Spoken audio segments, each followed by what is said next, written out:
everybody. Good morning. Morning. Morning. How are you?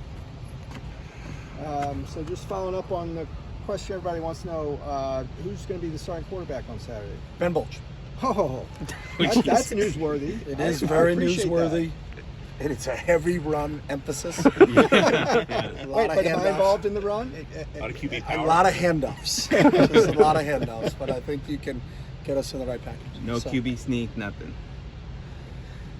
I think you can do a QB sneak. Maybe With a one. big push Maybe from one. With a big push. With a Yeah. big push. So, again, we get till Friday when we get through the whole week, and then we sit down and go through rotations about everybody at every position. I'm going to do this every week. So.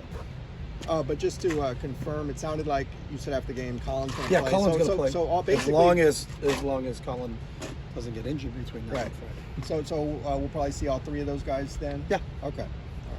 Oh, All you- right. Go ahead. No, go ahead. You had a guy like Kamari Ramsey get his first start. Mhm. What was his performance like? What do you just think of his journey? Yeah, so we're far? really, really happy with where Kamari is right now. I thought he had an outstanding offseason for us. Played in 4 games for us last year, and with the new red shirt rule, we were really conscious. He played in the second to last game of the year, which was game 3. Then we held him out so that we could play him in the bowl game. So he didn't play in the Cal game, but then he played in the bowl game for us. But we get a chance to maintain his red shirt here. So he has 4 games experience last year. And then we thought he played really well in his first extended playing time against Coastal. And so I think he's got a really, really bright future here. And we're excited, and obviously the safety position, we have some returners on defense, but losing Mo and Blay, 2 stalwarts for us that were back there for a long time at the safety spot. We had Kenny Churchwalker, who's played a lot of snaps, and Alex Johnson, but to have Kamari come along like he's come along has been really good for us. And you had another guy like Josh Carlin make his first start. Another Sierra Canyon guy. Just talk a little bit about his performance. Yeah, Josh has worked extremely hard through his career here. We've had some depth in the offensive line. He had two of our guards last year got drafted in the 4th round, the 5th round, and Johnny Gaines and Neo Mafi. And so Josh has worked extremely hard and has really earned it. And we thought he played well in his first extended playing action for him. Now he's played before snaps, but this is the first real extended playing action for Josh. So. Star running backs are usually known for being, a lot of them for being brash. I mean, there's a long history of that. But J. Michael, very humble and quiet, doesn't seem to do a lot of trash talking. How refreshing is that to see a player of his caliber just kind of play the game, keep to himself, and just enjoy it? I think everybody's personality is, whether I wouldn't term anything refreshing, not refreshing, is just as long as they're authentic and who they are on a daily basis, on a consistent basis, is what they are. J. Mike's been great.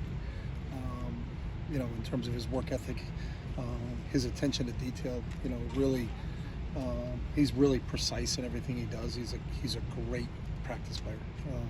Really, wants to work on his craft and has that kind of NFL professional mentality that every day that he comes out here on the practice field or be in the weight room or in the meeting rooms, he wants to get better, and he's always working to constantly get better. He's always asking questions.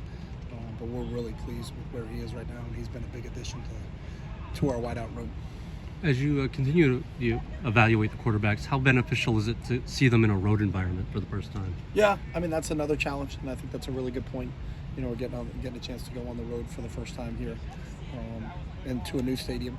I've heard it's a really nice place, and obviously San Diego State has a really good following, so we expect a full house down there this week. So. It'll be a challenge just because of the talent of San Diego State in itself. They've been one of the top teams in the Mountain West for a while. Brady does a really good job with those guys, but the chance to get our guys to play on the road is a new experience for them, and obviously we're going to have to go on the road in the league. So to get one under our belts before we have to do it in league play is a real positive for us. What's the scouting report on that? Obviously, it looks like they have a good run game. What have you seen out of them? 2 games. You got 2 games of film. There's 2 games of film. They played Ohio University in the opening game, and Ohio University had one of the top quarterbacks in the country, and they knocked him out of the game. And they did a really good job forcing turnovers. They're the same they've always been. They're a very, very strong defensive football team. They've been that way for a while now. And then offensively, it's a little bit more of a run-operated game right now. Quarterback was the leading rusher last week. He's a really, really good athlete, was a converted safety. He's done a lot of damage with his legs. But they do have some talented wideouts and tight ends that I think we have to be conscious of in terms of what they can do to you in the pass game. But they're a really well-coached team. They're sound in every phase. They have an outstanding kicker. Something Rosa watched those can really kick the ball. So you're going to have to be on top of it in all three phases, offensively and defensively and special teams. You brought up the new stadium, Snapdragon. Do you reach out to Mountain West coaches across the league to see what the stadium's like, or is it just like any other game for you? No, I mean, everything's like any game. I mean, we studied what's the latitude and longitude of the stadium. Is it a north-south stadium? Is it east-west? How the sun sets? We're kicking off at 4:30. What time does the sun go down? Where will the sun be? Tracking some of those things. So we're conscious of what the stadium's like. Ale, is there an update on him? Yeah, he's unavailable today, but he's here. For Saturday? I'm not sure. We'll get to Friday and figure that out. You mentioned Carlin was banged up going into camp. What was that injury? He was unavailable in a couple days in camp. Wait, fully recovered now, or still? He's full go. Ryan Cragen played a lot of snaps on Saturday and doing a lot of different things, but some lead blocking, it looked like, on some of these plays. Yeah, he's going to block a DB on one side to a DB on the other side. So, we're not going to have Ryan go block a inside linebacker or a defensive end, even though I think he'd want to. But he's a kid that came in here a year ago, took advantage of the COVID rules. He's an Ivy League kid. In the Ivy League, you can't redshirt. So he had extra eligibility. Graduated from Penn. I think it was in the Wharton School of Penn. Graduated from Penn, came here. Didn't have spring ball a year ago, so just got here for camp last year. But because of the extra year eligibility, really showed up in the springtime and in the off season, and has worked extremely hard and earned every snap that he got the other night. Can do a lot of things. He's a really good route runner. He's smart. But he's also a tough physical guy, so he can really help you in the run game. So we're really pleased where he is, and another guy that's added depth and really as we develop that wide receiver room, he's done a really nice job there. And then, was it Kanye Clark in a regular jersey the other day? And what have you seen out of him? Yeah, Kanye's done a really nice job. Obviously, he's a freshman, so we're really conscious with those guys in terms of you don't want to play them for a snap or two in a game, or really 5 snaps in a game, because it counts. The other guys, it doesn't count in terms of being able to redshirt him. So, but he's really pushing for. We had a conversation last week about him. We'll have a conversation this week, I would imagine, on Friday, about kind of where he fits in the mix and how many snaps would he get. But just a really bright spot for us in the secondary, because he's a really talented player. And I think he's going to play a lot of football for us. Did you award any scholarships? Usually asked toward the end of camp. Anybody get awarded scholarships? No, we're at 85. So. Okay. And what about, did anybody get the Nick Pasquale jersey, or how did that? His name is Alex Johnson. Oh, he'd already had it. Yeah, he still has it, so we don't take it away from. Okay. So we'll wait till Alex graduates. So Ethan graduated, and then Alex has it, and we're fortunate. And he's another kid because of the COVID rules, where Alex is back for another year. So Alex has played an outstanding game for us the other night, and has been fantastic for us. So Alex will always wear that. Whoever gets that will wear that until their eligibility is up, and then we go to the next guys.